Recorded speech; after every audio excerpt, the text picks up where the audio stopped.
Hello guys, ito yung lansones na aking tinanim. Asawa ng Diyos, mayroon siyang bunga. Ang dami guys. 3 buwig lang. What? Ayan ang liit. Ayan, kaya titingnan natin ito mamaya at ating akyatin para tikman natin kung matamis ba. Hindi masyadong makita sa camera. Yan guys, ating akyatin ngayon yung lansones na namumunga para makita nyo kung gaano siya katipid mamunga. Ang tagal na, 19 years na at ngayon lang siya namunga. Akyat na tayo! Guys, as you can see, nandito na tayo sa taas ng puno. At yan siya. Titingnan na natin siya. Ayan. At medyo, ano na siya, bumitak na. Sunog na guys. Baka maunahan pa tayo ng ibon. Ayan yung isa guys.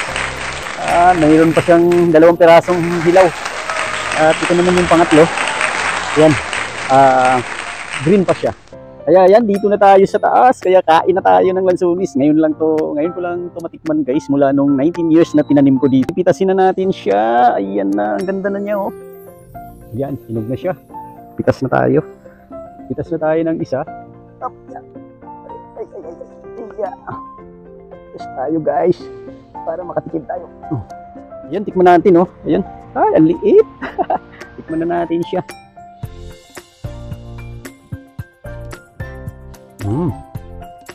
Hirap ng one hand.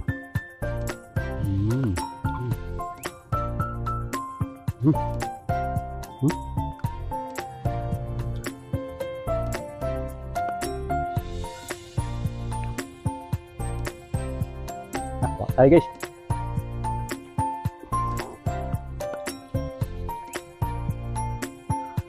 Tayo dito. Liit guys. Liit na. At nagsisiksikan sila dyan. Kunin natin yung basag. Kain tayo ulit. Ay, kinain na siya ng ano. Tamis. Hindi ito. Maliit lang. Kasi yung lupa dito ay mahirap bato-bato. At napakatigas.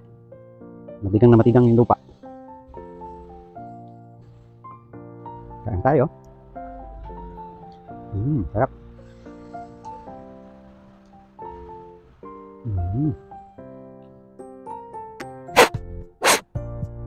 Dumi. Sarap oh.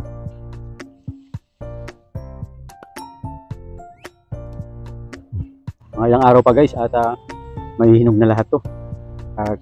Kukuha tayo pa para sa aking butihing may bahay at patitikin natin sa kanya yung lansones dito na napakalaki, kasing laki ng bola ng itlog ng pusa yata to guys eh. Ayan o.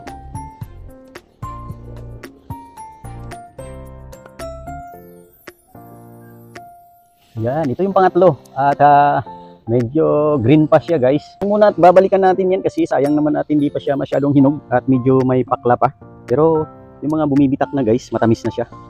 Ayan, kuha lang tayo ng kapiraso para mamaya ibigay natin sa aking may bahay at matikman din niya yung aming tinanim na lansones.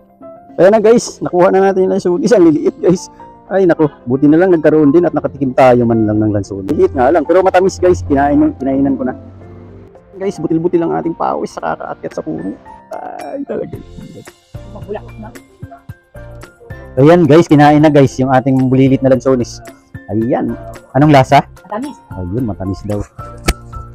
Matamis ba? Matamis. Matamis na matamis. Opo. Pero maliit lang. Oo. Kulang sa ano to? Ayan. Matamis daw guys. At babalikan natin yung natira doon pagka nahinog na. Medyo green pa kasi. Lang muna at salamat sa panonood. Bye-bye!